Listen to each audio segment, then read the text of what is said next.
Welcome to IHIP News. Pumps, what you got? So Donald Trump had a very busy weekend. He was threatening and stranding his followers. So he did a rally in Coachella. He bussed his followers in from the parking lot 5 or 6 miles. And then after the rally, which, by the way, he said had 100,000 people and the max capacity was 20, but he stranded his followers 5 and 6 miles from their parking lot. And not only did he strand them, they're all like, what happened? Why did we get stranded? Was it the deep state? Was it the Democrats? And I'm like, no, you dumb fucks. He got you there because he wanted people to look engaged in his rallies. And then when he left, he didn't give a fuck. He didn't want to pay the buses to stay. He didn't want to pay the buses to take you back. So he fucked you. And it's his fault. And they're all too blind to see it. Well, this is the same people that booked a press conference at Four Seasons Total Landscaping. Yes. You know, I mean, these are not the sharpest knives in the drawer. And I don't think there's any question that Trump thinks so little of his followers other than to show up and cheer. But he said to aides in private that he wishes that his followers didn't look so white trash. Yeah. So he's very demeaning towards his supporters. It's disgusting. He's demeaning towards everyone. His supporters are no exception. One thing in an interview with Maria Bartiromo, he said that the problem is coming from within the United States. Let's remember, you've got 50,000 Chinese nationals in this country in the last couple of years. Yeah. You have people on the terrorist watch list, 350 in the last couple of years. You got, like you said, 13,000 murderers and 15,000 rapists. Right. What are you expecting? Joe Biden said he doesn't think it's going to be a peaceful election day. Well, he doesn't have any idea what's happening in all fairness. He spends most of his day sleeping. I think the bigger problem is the enemy from within, not even the people that have come in and destroying our country. By the way, totally destroying our country.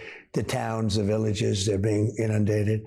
But I don't think they're the problem in terms of election day. I think the bigger problem are the people from within. We have some very bad people. We have some sick people, radical left lunatics.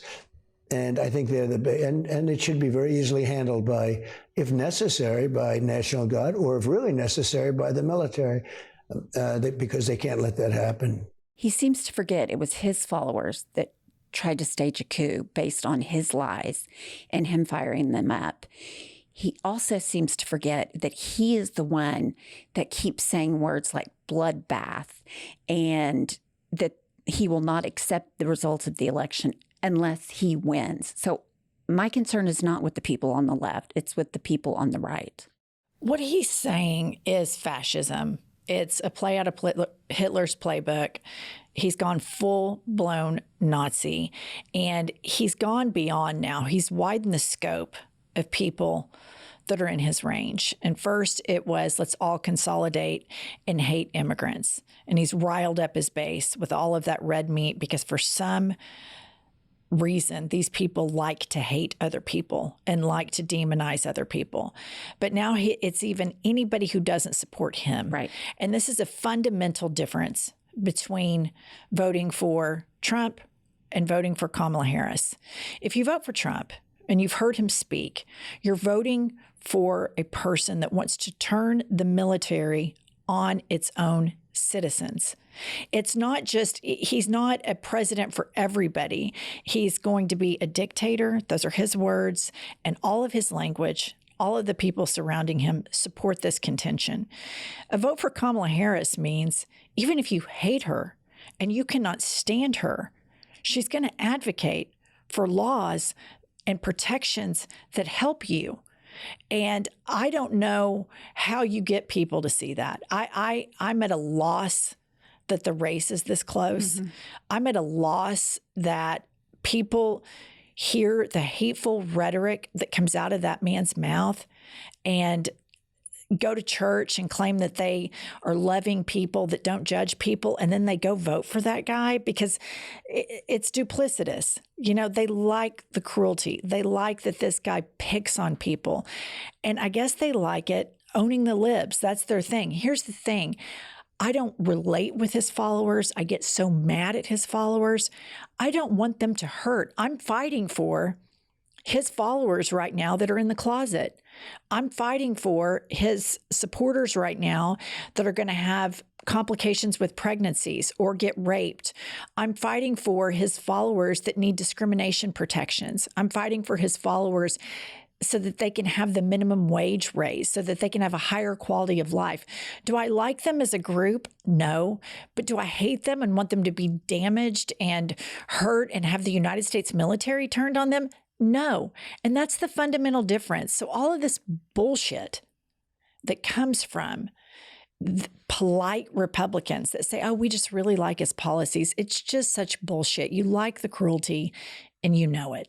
You like the hate. At this point, you would have to say they like the hate. They get excited by how he speaks about immigrants and the lack of respect for women. I mean, he was calling Chris Christie a fat pig all weekend.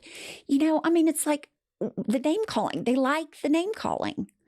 So one thing, many things he did over the weekend that were nuts. But one thing that stuck out to me is what he said about what Democrats would do with control of the White House. They want to do things like no more cows and no windows in buildings. They have some wonderful plans for this country. Honestly, they're crazy. No more windows and cows. Like, why did he even think about cows and windows? Yes, as part of the Democratic agenda, we're going to get rid of cows and make all buildings have no windows. I don't even know what he's talking about. I don't think he knows what he's talking about. He's senile. He's 78 years old, and he is surrounded by a lot of people that are more conscious than he is, and they're more nefarious. If you can imagine somebody being more nefarious than Trump, it's the Heritage Foundation. Right. And they are right there, frothing at the mouth, ready to roll out their agenda. And it's this the whole sophomoric range of the right-wing arguments. Kamala's not going to prevent me from eating my cheeseburger. It's just all this juiced up cowboy schmuck stuff. It's so embarrassing that so many people that are educated and know better like this shit, that they know what they're doling out to the low information voters, the lesser educated supporters, which is a huge percentage of Trump's. But the people that know better, that could swing this election, like half of his previous administration, that will not endorse him because they know how dangerous he is. They know what a fascist he is.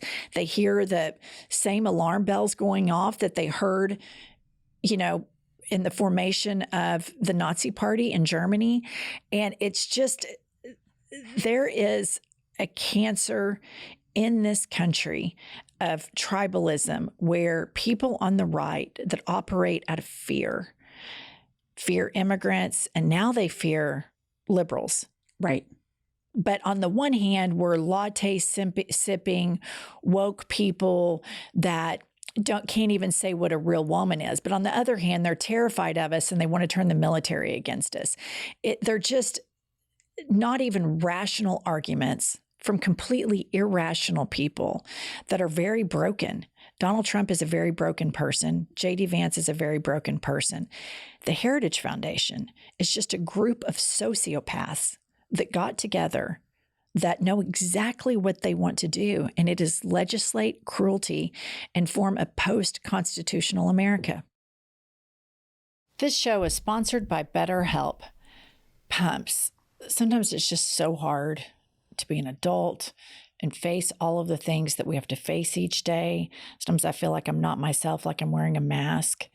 And October is the month where people wear masks, and it's a time that I take some time out for myself and get online with my therapist from BetterHelp. I really like my BetterHelp therapist because it allows me to have my sessions in my home where I'm uninhibited, and it's so convenient for my schedule. Listener, if you're thinking of starting therapy, give BetterHelp a try. It's entirely online, designed to be convenient, flexible, and suited to your schedule. All you have to do is fill out a brief questionnaire to get matched with a licensed therapist, and you can switch therapists at any time for no additional charge. Take off the mask with BetterHelp. Visit BetterHelp.com/IHIP today to get 10% off your first month. That's BetterHelp, HELP.com/IHIP.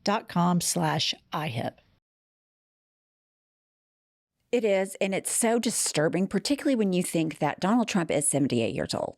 And J.D. Vance, I believe, is more sinister, more cruel, and smarter and slicker. I think he is a more dangerous package when you put it up against the political landscape, because Donald Trump is a buffoon, but people like him.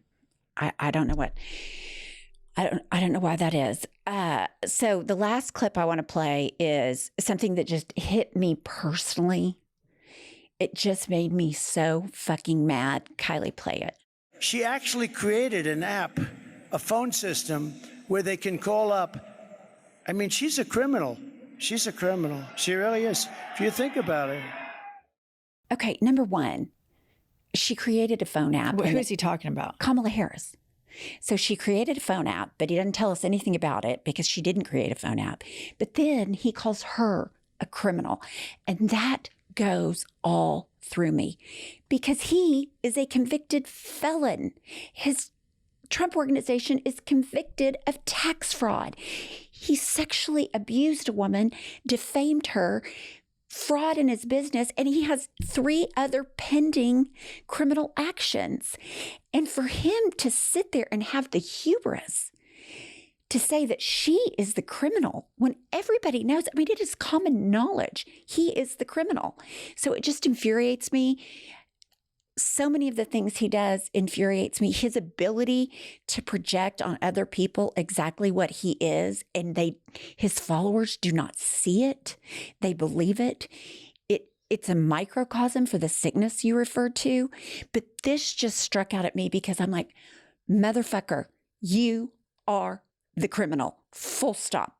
Did you hear the crowd when he said that? They like it. When he beefed up that rhetoric, he said she's the criminal, and you hear him like, yeah, and you hear them start to really get excited. When he throws out the cruelty, they chomp on it. They like it. They like the cruelty. This is so dangerous. We are literally on the precipice of this country doing exactly what Vladimir Putin and other dictators want to happen. Eat itself from within. Mm-hmm. And it's all of these people are losing their minds, their sense of decency, any moral conduct or virtues that they had for Donald Trump. That's their guy. Yeah. They're selling everything out for that man. You've never seen such a mass exodus of a previous president's administration come out and will not endorse him for his next run. You have generals that worked with him in the Situation Room when he was president of the United States that heard what he had to say, and they say he is a fascist. This is wildly dangerous. You have an entire Justice Department right now of attorneys that are waiting to see who wins. And if he wins, there will be a mass exodus because they don't want to be his goon squad. They don't want to be his Gestapo. And people on the right might think we're being hyperbolic, but those people, if you think that, that's a luxury for you to think that. Right. That means that none of these policies proposed will impact you. And I can't teach people how to be empathetic. They're supposed to get that from their churches and their sense of communities, but rather it seems to me like a lot of these Trump supporters are getting from their churches this cruelty. We're one of the only first world countries that's a democracy like this, that has this level of religion in it, and it has not behooved the public. And I'm not talking about people that are, just casual Christians that keep it to themselves, that are private.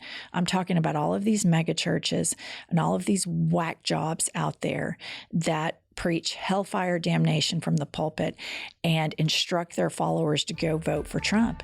And it's just this hate cycle of who can we hate, how much can we hate them, and how much can we torture them and be cruel to them. And Trump's their guy to execute their vision. Yeah, the cruelty is, I don't have a response for it because it's so mind-boggling. All right, we'll see you guys tomorrow. It's